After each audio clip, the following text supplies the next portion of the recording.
खंडणीच्या कोर्टाने न्यायालयीन कोठडीत रवानगी केलेल्या वाल्मिक कराडचा जामिनाचा मार्ग मोकळा झाल्याची चर्चा बुधवारी दिवसभर होती। पण आता या प्रकरणात वाल्मिक कराडनंच मोठा यूटर्न घेतल्यानं वेगळीच चर्चा सुरू झाली आहे। त्याआधी बीड कारागृहात नेण्यात आलेल्या वाल्मिक कराडसोबत रात्री काय घडलं ते पाहूया। न्यायालयीन कोठडी मिळाल्यानंतर वाल्मिक कराडला पोलीस बीड कारागृहात घेऊन गेले, पण मध्यरात्री 1 वाजता वाल्मिक कराडची प्रकृती बिघडली। त्याचं पोट दुखायला लागल्याने त्याला बीड जिल्हा हॉस्पिटलमध्ये आणण्यात आलं। तिथे कराडवर ICU मध्ये उपचार सुरू आहेत। दरम्यान बुधवारी मकोका अंतर्गत झालेल्या कारवाईनंतर जिल्हा सत्र न्यायालयात सुनावणी झाली।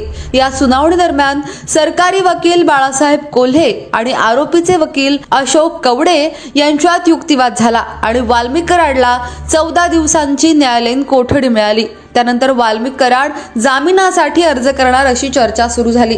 दुसरीकडे खंडणीच्या गुन्ह्याप्रकरणी केस कोर्टात गुरुवारी सुनावणी होणार होती, पण कराडचे वकील अशोक कवडे यांनी जामिनासाठी केलेला अर्ज मागे घेत असल्याची माहिती कोर्टाला दिली आहे। आज विद्यमान न्यायालयाने आर्ग्युमेंटसाठी सुनावणीसाठी तारीख दिलेली होती, परंतु जे डिफेन्स काउन्सिल आहेत कवडे साहेब त्यांनी जे आरोपीच्या वतीने तो जे जामीनचा अर्ज आहे तो विड्रॉल करून घेतलेला आहे, जो काढून घेतलेला आहे। त्याच्यामुळे नेमकं काय कारण असू शकतं? त्या विड्रॉल प्रोसेसमध्ये काही कारण नाही, त्यांनी फक्त काढून घेतलेला आहे। मात्र 2 वेळेस त्यांनी स्वतः सुनावणी लांबवली होती। या अगोदर देखील तुम्ही हजर होता, मात्र मागच्या वेळेस 2 वेळेस सुनावणी लांबवली होती। पूर्ण आमची तयारी होती ना की जामीन अर्जाला आमचा पूर्ण विरोध होता, आमचे पूर्ण ग्राउंड होते। आम्ही त्याप्रमाणे मान्य न्यायालयात आमचा से दाखल केला होता आणि पूर्ण आमचा विरोध होता।